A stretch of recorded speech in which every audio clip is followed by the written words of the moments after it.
پیارے پیغمبر صلی اللہ علیہ وسلم اس ماحول سے بخوبی باخبر تھے، علم تھا، اس لیے الفاظ بڑے عجیب استعمال کیے، صحابہ کی توجہ کے لیے بہت خوبصورت، یا ایھا الناس، اے لوگو، اسمعوا منی قولی فاعقلوا، لوگوں میری بات کو اچھی طرح سنو، اچھی طرح سنو۔ یہ ایسا ہی ہوتا ہے کہ جب کوئی بڑا رخصت ہو رہا ہو اور اس کو یہ معلوم ہو جائے کہ میں اللہ کے پاس جا رہا ہوں، تو وہ چھوٹوں کو پھر اہم بات جب بتاتا ہے تو اہم طریقے سے بتاتا ہے، انداز ایسا اختیار کرتا ہے، لوگوں میری بات اچھی طرح سے سنو اور اسے سمجھنے کی کوشش کرو، فاقلو، سنو اور سمجھنے کی کوشش کرو۔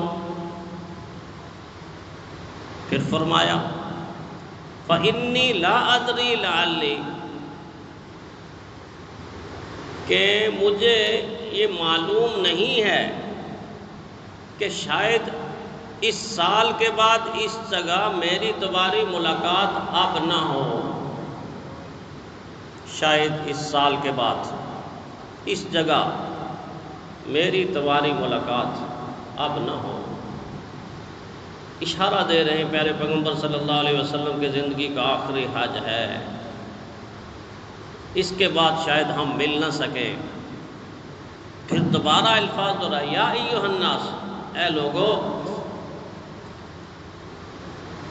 انی واللہ لا ادری لعلی لا القاکم بمکان ھذا بعد یومکم ھذا، اے لوگو، واللہ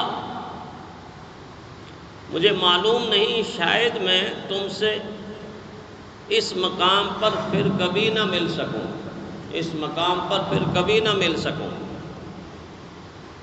پھر متوجہ فرمایا، ایک طرف متوجہ فرما رہے ہیں، دوسری طرف بتا رہے ہیں کہ ملاقات لگتا ہے کہ نہیں ہوگی، تیسری طرف توجہ اس لیے بھی چاہ رہے ہیں کہ آنے والے خطبے کے اندر جو باتیں جو حضور صلی اللہ علیہ وسلم کام بتائیں گے، ان کاموں کے اوپر پوری توجہ ہو، کیونکہ وہ کام کو سمجھیں گے تو آنے والی امت کو بتائیں گے، آنے والی امت تک وہ پہنچائیں گے۔ یا ایھا الناس انصتوا، اے لوگوں خاموش ہو جاؤ۔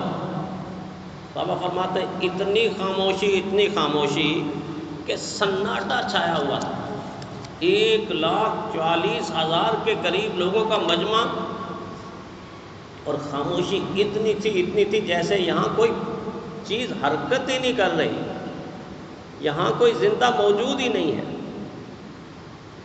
اسی دوران فرمایا خذوا مناسککم، یا خذوا عنی مناسککم، لوگوں مجھ سے حج کے طریقے اور سلیقے سیکھو، حج کے مسائل سیکھو۔ اور اس جملے کو پھر دہرایا، شاید اس کے بعد مجھے دوسرے حج کی نوبت نہ آئے، مجھے دوسرے حج کی نوبت نہ آئے۔ پھر پیارے پیغمبر صلی اللہ علیہ وسلم نے دعا دی، درمیان میں دعا دی، اے اللہ اس آدمی کے چہرے کو تر و تازہ رکھنا۔ بڑی خوبصورت دعا ہے، بڑی پیاری دعا ہے۔ اللہ اس آدمی کے چہرے کو تر و تازہ اور شاداب کرنا، جس نے میری باتیں سنی، انہیں دوسروں تک پہنچایا۔ اور پھر فرمایا بعض دفعہ ایسا ہوتا ہے کہ سننے والا اتنا فائدہ نہیں اٹھاتا جتنا فائدہ سن کر دوسرے تک پہنچاتا ہے تو دوسرا فائدہ اٹھا لیتا ہے۔ یہ اللہ کی تقدیر کے فیصلے ہیں۔ فرمایا میری باتیں جو سنے گا اور دوسروں تک منتقل کرے گا، اس کے چہرے کو ہے اللہ تر و تازہ رکھنا۔ سال ہا سال گزرنے کے بعد بھی، 1450 سال گزرنے کے بعد بھی، آج بھی پیارے پیغمبر صلی اللہ علیہ وسلم کی حدیث مبارکہ پڑھانے والے اساتذہ، معلمین اور بزرگوں کے چہرے کے اوپر ایسا نور چمکتا دمکتا رہتا ہے کہ انسان کہتا ہے ان کو دیکھتا ہی رہے، جن کو دیکھ کر اللہ کی یاد آتی ہے، ان کو دیکھ کر اللہ کی یاد آتی ہے۔ فرمایا یا ایھا الناس، اے انسان، پہلے اللہ کی وحدانیت خطبے میں سکھائی، اب اللہ کی وحدانیت کے ساتھ ساتھ انسانیت کا اتحاد اور انسانی کی یکجہتی اور انسانوں کو ایک کرنا کن الفاظ کے ساتھ؟ یا ایھا الناس ان ربکم واحد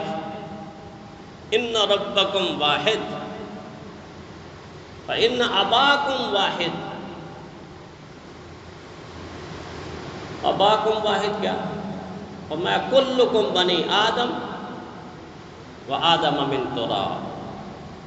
لوگو تمہارا پروردگار ایک ہے، تمہارا باپ ایک ہے، گویا تم بندے ہونے کی حیثیت سے بھی ایک ہی ہو کہ ایک اللہ کے بندے ہو، اور تم آدمی ہونے کی حیثیت سے بھی ایک ہو کہ ایک آدم کی اولاد ہو۔ تم اصلاً بھی ایک ہو، نسلاً بھی ایک ہو، فطرتاً بھی ایک ہو۔ تمہاری بنیاد ایک چیز، سبھی انسانوں کی بنیاد مٹی پہ ہے، اور کسی مذہب سے تعلق رکھتا ہے، کسی دین سے تعلق رکھتا ہے، کسی برادری کنبے قبیلے خاندان سے تعلق رکھتا ہے، یا کسی ملک سے تعلق رکھتا ہے، جیسا بھی ہے جو بھی ہے، لیکن انسانی برادری سے باہر نہیں جا سکتا۔ کلکم بنی آدم وآدم من تراب۔ اتنی بات ضرور ہے کہ ان اکرمکم عند اللہ اتقاکم، ہاں تم میں سے جو تقوی والا ہے، اخلاص والا ہے، تقوی کی وجہ سے وہ دوسروں سے فوقیت اختیار کرے گا، فضیلت اختیار کرے گا، برتری اختیار کرے گا، مرتبے میں آگے چلا جائے گا۔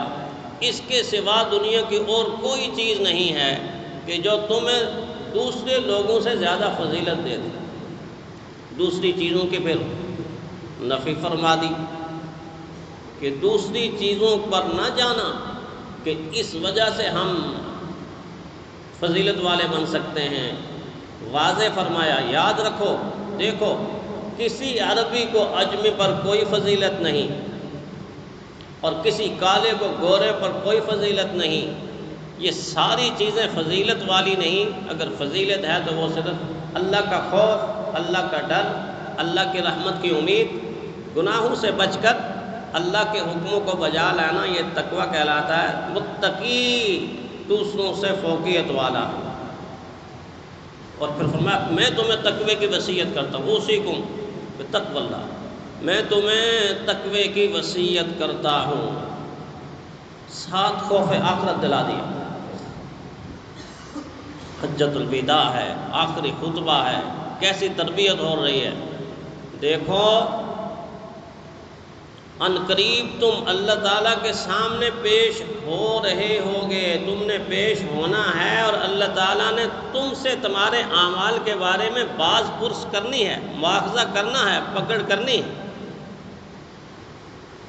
اسی میدان کے اندر محبتوں کو اس طرح بکھیرا، نفرتوں کو اس طرح ختم کیا، اور فرمایا دیکھو جیسے آج کا دن یعنی عرفہ کا دن، اور یہ مہینہ یعنی ذی الحجہ کا مہینہ، اور یہ شہر یعنی مکہ کا شہر، اور یہ میدان یعنی عرفات کا میدان، کتنی چیزیں گن کر یہ ساری چیزیں جس طرح محترم ہیں، فرمایا تمہارا مال ایک دوسرے کے لیے اتنا ہی محترم ہے، جان محترم ہے، عزت اور آبرو محترم۔ کن چیزوں کے ساتھ اہل ایمان کی، انسان کی جان کی، مال کی، عزت آبرو کو تشبیہ دی کہ اتنے قابل احترام ہیں، اگر تم کسی کی جان کو نقصان پہنچا رہے ہو، گویا مکہ شہر کے اندر تم فساد مچا رہے ہو، اللہ کے کعبے کو گرا رہے ہو، تم عرفات کی حرمت کو پامال کر رہے ہو، تم ذی الحجہ جیسے مہینے کی حرمت کو پامال کر رہے ہو۔ جس طرح یہ مہینہ، یہ شہر، یہ میدان اور یہ دن محترم ہے، اسی طرح تمہارا ایک دوسرے کے لیے مال، جان، عزت اور آبرو محترم۔ اس تربیت کے ساتھ ساتھ پھر یہ بھی ساتھ پیارے پیغمبر صلی اللہ علیہ وسلم نے اپنے اس خطبے میں اخلاقی تربیت فرمایا، ارقاکم، 2 دفعہ فرمایا، اور 2 دفعہ فرمانے کے بعد فرمایا، دیکھو تمہارے غلام، دیکھو تمہارے غلام۔ اس وقت زرخرید غلام ہوتے تھے، آج آپ ملازم کہہ سکتے ہیں۔ دیکھو تمہارے خادم، دیکھو تمہارے خادم، اطعموہم مما تأکلون، ان کو وہی کھلانا ہے کہ جو تم خود کھاتے ہو، وہی ان کو کھلانا جو خود کھاتے ہو، وہی ان کو پلانا ہے، مما تلبسون، جو تم خود پہنتے ہو وہی ان کو پلانا۔ کیا تربیت ہے، انداز کیا ہے! اور تا قیامت لوگوں کو، انسانیت کو بتا دیا کہ اس کو کہتے ہیں مساوات، اس کو مساوات کہتے ہیں۔ غلاموں کے بارے میں تو اتنی تاکید، الصلاۃ الصلاۃ، اسی خطبے کے اندر، وما ملکت ایمان، ایک طرف نماز، حقوق اللہ، دیکھو نماز نہ چھوڑنا، نماز نہ چھوڑنا، نماز نہ چھوڑنا، وما ملکت ایمانکم، اپنے ماتحت لوگوں کے، اپنے خدام کے، اپنے ملازمین کے، اپنے غلاموں کی طرف دیکھنا، ان کے حقوق پہچاننا اور ان کے حقوق کی پاسداری کرنا، ان کے حقوق کی پاسداری کرنا۔ اتقوا اللہ فی النساء، یہ جملہ ارشاد فرما کے فرمایا، دیکھو خواتین کے معاملے میں، عورتوں کے معاملے میں اللہ سے ڈرنا، اللہ سے ڈرنا۔ اس خطبے کے اگر ان مختصر اور پیارے جملوں پر کوئی عمل کر لے تو اس وقت کا معاشرہ جنت کا معاشرہ بن جائے، اس وقت کے گھر جنت کے گھر بن جائیں، ہماری یہ دھرتی جنت کا گہوارہ بن جائے۔ یہ لڑائیاں، یہ جھگڑے، یہ فساد، یہ نفرت، یہ حقارت، یہ تنگ نظری، یہ تنگ دلی اور یہ ساری کی ساری جتنی بیماریاں ہیں، 2-3 پیارے پیغمبر صلی اللہ علیہ وسلم کے جملوں پر عمل کرنے سے ساری بیماریوں کا خاتمہ ہوتا ہے۔ غلاموں کا خیال کرنا، اتقوا اللہ فی النساء، خواتین کے بارے میں کہیں ایسا نہ ہو کہ تم حق تلفی کر دو، ان کے تم پر حقوق ہیں، تمہارے ان پر حقوق ہیں، ایک دوسرے کے حقوق کی پاسداری کرنا۔ پھر فرمایا، یا ایھا الناس لا نبی بعدی ولا امت بعدکم، اے لوگو میں آخری نبی بن کر آیا ہوں، ولا امت بعدکم، تمہارے بعد پھر کوئی امت نہیں آئے گی، میرے بعد نبی کوئی نہیں، آپ کے بعد امت کوئی نہیں، اب دوسری شریعت کوئی نہیں، دوسری کتاب کوئی نہیں۔ آخری خطبے کے اندر بھی یہ مسئلہ سمجھا دیا کہ میری نبوت دائمی ہے، عالمگیر ہے، ہمیشہ کے لیے ہے، اور میرے بعد کوئی نبی آنے والا نہیں۔ یہ ساری باتیں پیارے پیغمبر صلی اللہ علیہ وسلم مختصر جملوں میں سمجھا رہے ہیں، اور سمجھاتے ہوئے جب اپنی گفتگو کے آخر میں پہنچے تو پیارے پیغمبر صلی اللہ علیہ وسلم نے سوال کیا، وہ مشہور سوال جو آپ سنتے ہیں، میں نے اللہ کا دین آپ تک پہنچا دیا۔ آپ دیکھ لیجئے، حضور کو گواہی لینے کی ضرورت نہیں، اللہ دیکھ رہا ہے، اللہ کی مدد ہر وقت حضور کے ساتھ ہے، اللہ کی رحمت حضور، لیکن لوگوں کو بتایا کہ ذمہ داری ہوتی ہے۔ اللہ نے مجھے کہا، بلغ ما انزل الیک من ربک، جو اپنے پروردگار کی طرف سے آپ کو ملا پہنچاؤ اس کو، پہنچاؤ اس کو، پہنچاؤ اس کو۔ قم فانذر، اب کھڑے ہو جائیے، لوگوں کو آگاہی دیجیے، لوگوں کو شعور دیجیے، لوگوں کو بیداری دیجیے، لوگوں تک پیغام پہنچائیں۔ بار بار کیونکہ وہی آ چکی تھی، اس لیے پوچھا، 1,24,000 وہ گواہ جن سے بہتر گواہ آسمان کی آنکھ نے آج تک دیکھا ہی نہیں ہو، جن کے ایمان کو بطور قسم اور بطور شہادت پیش کیا گیا، کیسے گواہ بن گئے۔ جب آگے سے آواز آئی مجمع میں سے، اے اللہ کے نبی آپ نے پہنچایا ہی نہیں، پہنچانے کا حق ادا کر دیا، تو پھر 2 باتیں حضور نے فرمائی۔ ایک تو یہ فرمائی اپنی انگلی کو آسمان کی طرف کر، اللہم اشہد، اللہم اشہد، اللہم اشہد، اللہ تو گواہ بن جا، اللہ تو گواہ بن جا، اللہ تو گواہ بن جا۔ مخلوق میں ایسی مخلوق کی گواہی کہ انبیاء کے بعد دھرتی کے اوپر اس سے بہتر مخلوق کوئی نہیں، اور پھر اس کے بعد عرش والے کی گواہی لی، اللہ تو گواہ بن جا۔ یہ کہہ رہے ہیں، تیرے بندے کہہ رہے ہیں کہ میں نے تیرا دین ان تک پہنچا دیا۔ یہ کہنے کے بعد فرمایا اب تمہاری ذمہ داری ہے کہ تم جو بیٹھے ہوئے ہو یہ آنے والی امت تک میرا دین منتقل کرو۔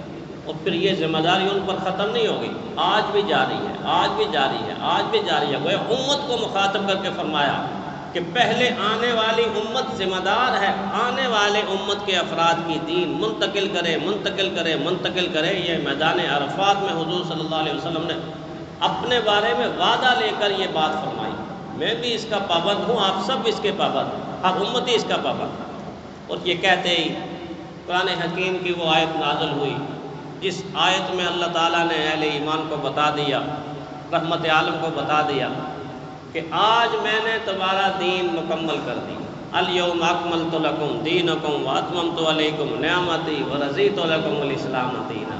یہ وہ آیت ہے جو میدان عرفات میں اور پیارے پیغمبر صلی اللہ علیہ وسلم اور صحابہ کی موجودگی میں دین کی تکمیل کے بارے میں نازل ہوئی۔ اس سے پہلے کسی زمانے کے اندر، کسی دین کے اندر ایسی آیت نازل نہیں ہوئی کہ ہم نے دین کو مکمل کر دیا، دین اب مکمل ہو۔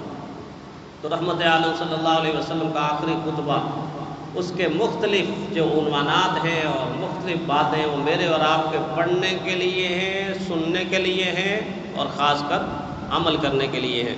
اللہ تعالی ہمیں عمل کی توفیق دے۔